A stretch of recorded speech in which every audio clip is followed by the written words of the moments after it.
Hello बच्चों, स्वागत है आप सभी का हमारे ऑनलाइन क्लास नोटबुक एडुकेयर में। आज की इस वीडियो में हम देखने वाले हैं कि जो 10th क्लास का संस्कृत है उसके क्या-क्या एग्जाम पैटर्न है, क्या सिलेबस है, मतलब आपको क्या-क्या उसमें पढ़ना है, उसके व्याकरण में क्या-क्या पढ़ना है, कौन सा बुक आपको पढ़ना है, इन सारे चीज़ों के बारे में आज हम जानेंगे। इससे पिछले वीडियोस में हमने जो बता रखा है कि जो मैथमेटिक्स है, साइंस है, सोशल साइंस है और हिंदी है, इन सब के क्या एग्जाम पैटर्न है, क्या सिलेबस है, कैसे-कैसे आपको तैयारी करना चाहिए ताकि आप भी 2026 में बेहतर अंक ला सकते हैं। तो आज की इस वीडियो में हम जानेंगे कि संस्कृत से जुड़ी सारी बातें जो आपको जानने हैं। अगर आप क्लास 10th में हैं तो ये चैनल आप ही के लिए बना हुआ है और जो भी बच्चे आपके कॉन्टेक्ट में हैं जो क्लास 10th में है और 2026 में एग्जाम देंगे, उन सारे बच्चों को ये वीडियो जरूर शेयर कीजिए ताकि उन्हें भी फायदा मिल सके। चलिए शुरू करते हैं। सबसे पहले बात करें संस्कृत की, तो संस्कृत आपको पता होगा कि संस्कृत क्या है, एक भाषा है। और भाषा जब भी होगा तो भाषा में हमें व्याकरण भी पढ़ना होता है। ठीक है। और संस्कृत बच्चों को टफ लगता है, लेकिन 10th क्लास की जो संस्कृत है वो बहुत टफ है नहीं। आपको जब मैं बताऊंगा तो आपको लगेगा कि ये सब आसान है और हमें आसानी से बिल्कुल आसानी से इसे इसमें अच्छे अंक प्राप्त कर सकते हैं, है ना? तो आइए देखते हैं। सबसे पहले बात करें कि संस्कृत का जो सिलेबस है उसमें अगर बात करें तो आपको 2 बातें पढ़नी है।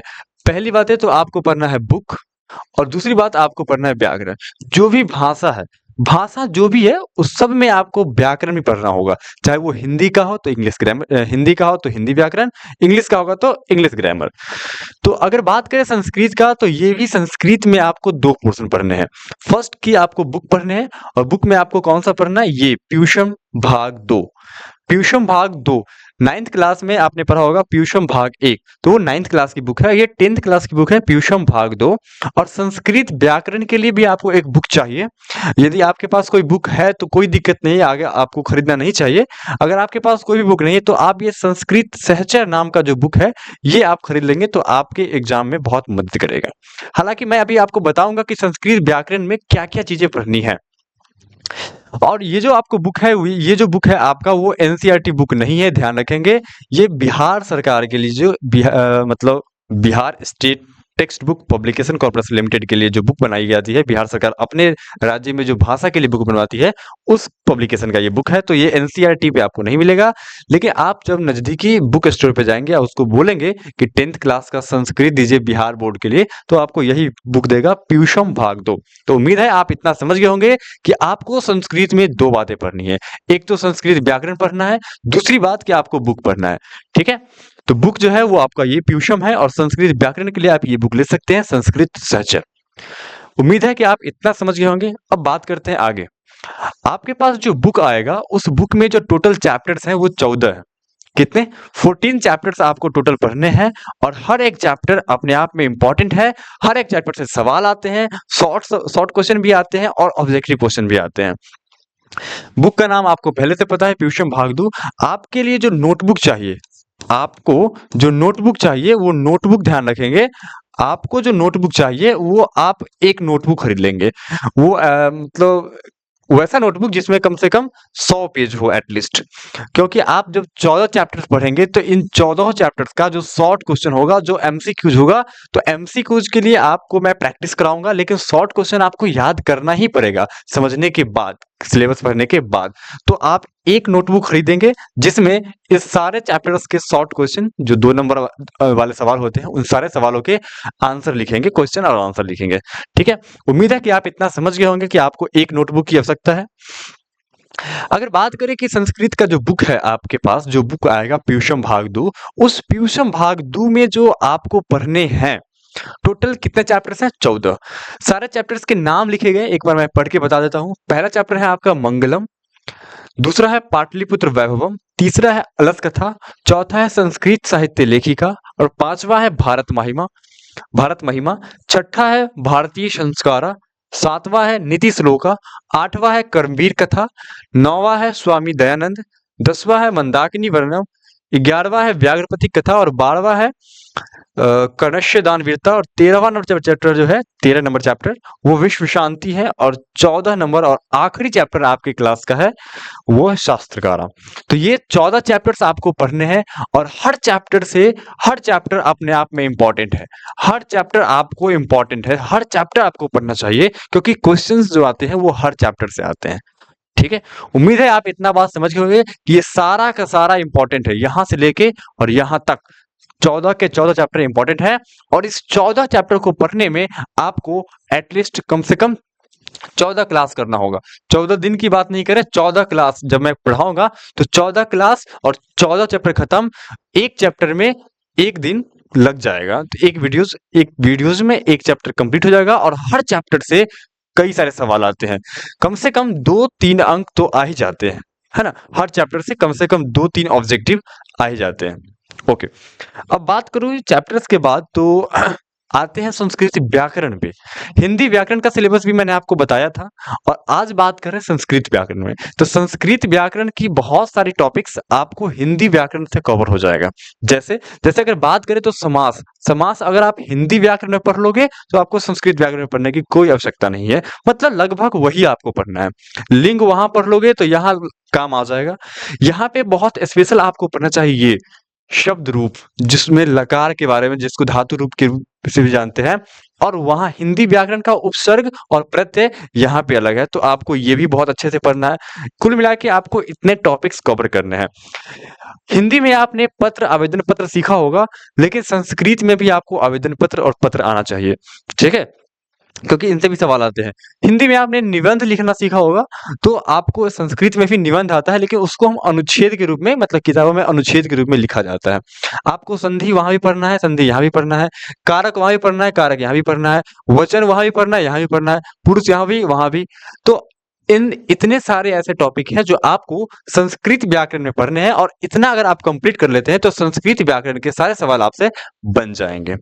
आई होप कि आपको इतना समझ में आ गया होगा कि संस्कृत में आपको क्या क्या पढ़ना है। संस्कृत में बुक है, बुक में 14 चैप्टर्स हैं, आपको उन 14 चैप्टर्स को पढ़ना होगा। और संस्कृत व्याकरण में इतने टॉपिक्स हैं, कितने, 1 2 3 4 5 6 7 8 9 10 11, इतने 11 बात अगर पढ़ते हैं तो आपको संस्कृत में वो बुक और ये सब मिला के आप 95% स्कोर कर सकते हैं आसानी से। हिंदी में और संस्कृत में मेहनत कम है, अंक जल्दी से प्राप्त किए जा सकते हैं। जितना मेहनत बच्चा मैथ्स और साइंस पढ़ने में करता है, उसका आधा मेहनत भी अगर हिंदी और संस्कृत पे कर दे तो बच्चा 95% आसानी से गेन कर लेगा, बहुत आसानी से प्राप्त कर सकता है। अगर बात करें एग्जाम पैटर्न की, तो जैसा सबका एग्जाम पैटर्न है, कुछ उसी प्रकार से इसका भी है। आपको पता है कि 100 मार्क्स का भाषा है, मतलब जो संस्कृत है आपका वो 100 मार्क्स का है। तो इन 100 मार्क्स में आपको ऑब्जेक्टिव बनाना है पहले, मतलब आपको ऑब्जेक्टिव मिलेंगे कितने अंक के, तो ये आपको मिलेंगे 50 अंक के। उसके बाद अगर बात करें हम सब्जेक्टिव की, तो सब्जेक्टिव भी आपको आएंगे 50 अंक के। आई होप कि आपको इतना क्लियर हो गया होगा कि 100 अंक में से 50 अंक आपका ऑब्जेक्टिव रहेगा, एमसीक्यू जिसको मल्टीपल चॉइस क्वेश्चन, एक क्वेश्चन रहेगा, 4 ऑप्शन दिए रहेंगे। आई होप आप इतना समझ रहे होंगे। और सब्जेक्टिव रहेगा, तो ऑब्जेक्टिव जो 50 अंक का होगा, इसमें आपको टोटल सवाल मिलेंगे 100। इस बात पर ध्यान दीजिएगा, आपको टोटल सवाल कितने मिलेंगे, आपको टोटल सवाल मिलेंगे 100, लेकिन इसमें से आपको बनाने हैं केवल 50। इसमें से आपको कितने बनाने हैं, केवल 50 सवाल आपको बनाने हैं। मिलेंगे कितने, 100, बनाने कितने हैं, केवल 50। आई होप कि आप इतना समझ गए होंगे। इसमें अगर बात करें कि आपका जो बुक है और आपका जो व्याकरण है, तो इन दोनों से कितने कितने सवाल आएंगे। तो अगर इन दोनों की बात करें तो आपका जो बुक है, उस बुक से लगभग 45 सवाल आपको आएंगे, लगभग 45। चूंकि आपको 100 बनाने हैं, 100 आपको मिलेंगे, 50 बनाने हैं, तो उसमें से लगभग 45 सवाल आपके बुक के रहेंगे और लगभग 55 सवाल आपके व्याकरण के होंगे। तो दोनों पढ़ना इंपॉर्टेंट है। अगर आप केवल बुक पढ़ोगे तो केवल बुक पढ़ने से बस 45, 5 तो आपको एटलीस्ट छोड़ना ही पड़ेगा। हाँ, लेकिन आप हिंदी व्याकरण ढंग से पढ़ लेते हो तो यहाँ पर संस्कृत व्याकरण में समास में कोई दिक्कत नहीं होगा, इसके अलावा कारक में दिक्कत नहीं होगी, तो इन सब चीजों से आप बच सकते हो। लेकिन आपको पढ़ना चाहिए पूरा सिलेबस, तब जाके ही पूरा बेहतर अंक आएगा। अगर बात करें सब्जेक्टिव में, तो जो सब्जेक्टिव सवाल है उसमें आपको गद्यांश पढ़ना होगा। ध्यान रखेंगे हिंदी में 20 अंकों के गद्यांश है, लेकिन संस्कृत में 20 अंकों के नहीं है। अनहार में तीर नहीं मारना, आपको बातों को समझिए। 2 आपको बनाने हैं, आपको मिलेंगे 4, लेकिन दोनों में से एक रहेगा 7 अंक का और एक रहेगा 6 अंक का। इस बात को ध्यान रखेंगे, एक 7 अंक का और एक 6 अंक का रहेगा। कौन? गद्यांश। उसके बाद आपको अनुच्छेद लिखना है, यानी कि जो निबंध जिसको हम बोलते हैं हिंदी में, वैसे ही 7 अंकों का अनुच्छेद रहेगा। 4 टॉपिक मिलेगा, उस 4 में से आपको कोई एक सॉल्व करने हैं और ये कितने अंकों का होगा? तो ये आपका होगा, ध्यान रखेंगे कितने अंकों का? ये होगा आपका 7 अंकों का। ओके, ये कितने अंकों का? 7।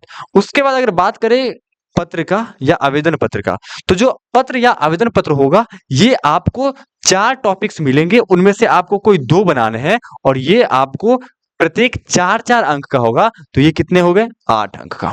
4-4 अंक का होगा तो कितने हो गए? 8 अंक का। मैं इसको ऐसे लिख देता हूं, 4 × 2 कितने? ये 8 अंक का हो जाएगा। ओके, उसके बाद आपको जो शॉर्ट क्वेश्चन मिलेंगे, मतलब आप जो किताब पढ़ेंगे उस किताब से, मतलब जो 45 को ऑब्जेक्टिव आएगा, इसके बाद जो जो 14 चैप्टर है उन सारे चैप्टर से एटलीस्ट 2 सवाल आपको 8 मतलब 8 सवाल बनाने हैं और 16 चैप्टर्स, कोई 2 चैप्टर से 2 मतलब 3 सवाल कर दिया जाएगा। तो इन 16 में से आपको बनाने हैं 8। तो ये कितने? सब 2 अंकों के होंगे, तो 8 × 2 कितना हो जाएगा? ये 16 अंक के हो जाएंगे। ओके, इसके अलावा आपको एक अनुवाद लिखना होगा। अनुवाद मतलब कहने का मतलब संस्कृत, जैसे आप ट्रांसलेशन बनाते हैं ना, हिंदी से इंग्लिश करते हैं, वैसे ही हिंदी में दिया रहेगा, उसको संस्कृत में आपको ट्रांसलेट करना होगा, अनुवाद करना होगा। 12 मिलेंगे आपको, कोई 6 आपको बनाने होंगे और ये कितने अंक होंगे? सब 1-1 अंक के होंगे, तो 6 अंक यहाँ से। और इस सबको अगर आप ऐड करोगे तो आपको मालूम चलेगा कि ये 50 अंक आ गए। तो ये इसका मार्किंग पैटर्न है। ऐसे सवाल आते हैं, ध्यान रखेंगे। इसमें जो गद्यांश आएगा, 2 गद्यांश आपको बनाने हैं, मिलेंगे 4। 7 अंक का एक रहेगा, 1 अंक रहेगा 6, एक रहेगा 6 अंक का। अनुच्छेद जिसको निबंध कहते हैं, वो 7 वाक्य में लिखना है आपको, 7 लाइन आपको लिखना है, 7 वाक्य, और 7 वाक्य 7 अंक का होगा। तो ये कितना हो गया? ये 13 और 7 20। उसके बाद आवेदन पत्र और पत्र दोनों मिला के 4-4 अंकों का 2 रहेगा, मिलेगा आपको 4, बनाने हैं 2, तो 8। तो कितना हो गया? 13 और 7 20, 20 8 28, 28 से 16 34, 34 और 6, सॉरी 28 से 16 44 और 6 50। तो ये टोटल आपका मार्किंग पैटर्न है। उम्मीद है कि आप इतना बात समझ गए होंगे। ऑब्जेक्टिव आपको 100 मिलने वाले हैं, 100 में से 50 आपको बनाने हैं, जिसमें से 45 आपके बुक के होंगे और 55 आपके व्याकरण के होंगे। गद्यांश में आपको 4 मिलेंगे, 2 बनाने हैं। अनुच्छेद में आपको 4 टॉपिक मिलेंगे और उसमें से आपको कोई सी एक टॉपिक पे 7 लाइन लिखना है और 7 अंकों का होगा। उसके बाद आपको आवेदन पत्र या पत्र आपको 4 टॉपिक मिलेंगे, उसमें से आपको 2 बनाने हैं और जो 2 अंकों के सवाल होंगे वो 16 आपको मिलेंगे, 8 बनाने हैं, और जो अनुवाद होंगे वो 12 वो आपको दिया रहेगा, उसमें से 6 कोई आपको बनाने हैं। आई होप कि आपको इतना बात समझ में आ गया होगा। अब बात करें कि स्कोर 100% कैसे करें। 100% स्कोर करने का मतलब कि आपको अगर 100 अंकों का सवाल है तो 100 अंकों में आपको कितना? 100 अंकों में आपको 100 अंक लाने के लिए अगर बात की जाए तो 100 में 100 लाना मुश्किल है।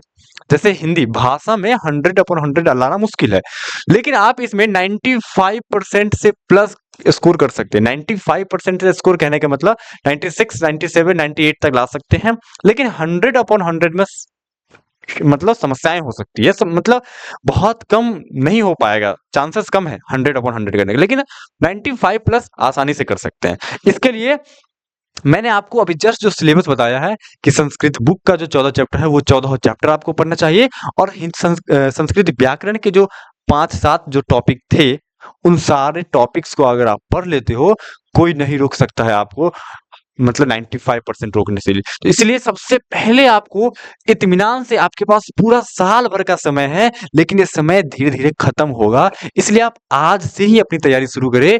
पूरा सिलेबस पहले आपको पढ़ना चाहिए।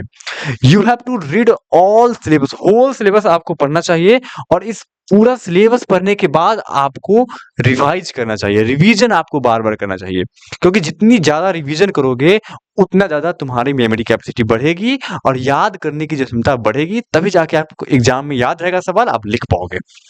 और जब सिलेबस कंप्लीट हो जाए, आप रिवीजन कर लोगे, तब सबसे इंपॉर्टेंट होता है मॉक टेस्ट देना।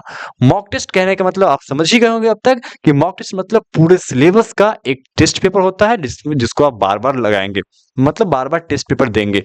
तो ये मॉक टेस्ट बहुत इंपॉर्टेंट है। यही आपको पता लगाएगा कि आप कितना जानते हैं। वास्तव में अगर एक ही चैप्टर पढ़ रहे हैं और एक ही चैप्टर का टेस्ट देते हैं तो आपको लगता है कि इतना ही तो बात है। लेकिन जब पूरा होल सिलेबस आप पढ़ लेंगे और होल सिलेबस का टेस्ट देंगे, तब आपको लगेगा कि कितना बातें हमें याद रहता है। इसलिए टेस्ट देना ज़रूरी होता है। आप जहाँ कहीं भी ऑफलाइन पढ़ते हैं, टेस्ट ज़रूर दीजिए। ऑनलाइन भी आके टेस्ट दीजिए, कोई दिक्कत नहीं होगा। उम्मीद है कि आप हमारी बात समझ गए होंगे। यदि आपको ये वीडियो हमारा अच्छा लगा होगा तो आप हमारे चैनल को सब्सक्राइब कीजिए, हमारे वीडियो को शेयर कीजिए उन सारे दोस्तों के साथ जो क्लास 10th में है और 2026 में जिनका एग्जाम होने वाला है। मिलते हैं अगली वीडियो में इंग्लिश का डिस्कशन लेके, जिसमें इंग्लिश के सिलेबस के बारे में जानेंगे। तब तक के लिए जय हिंद।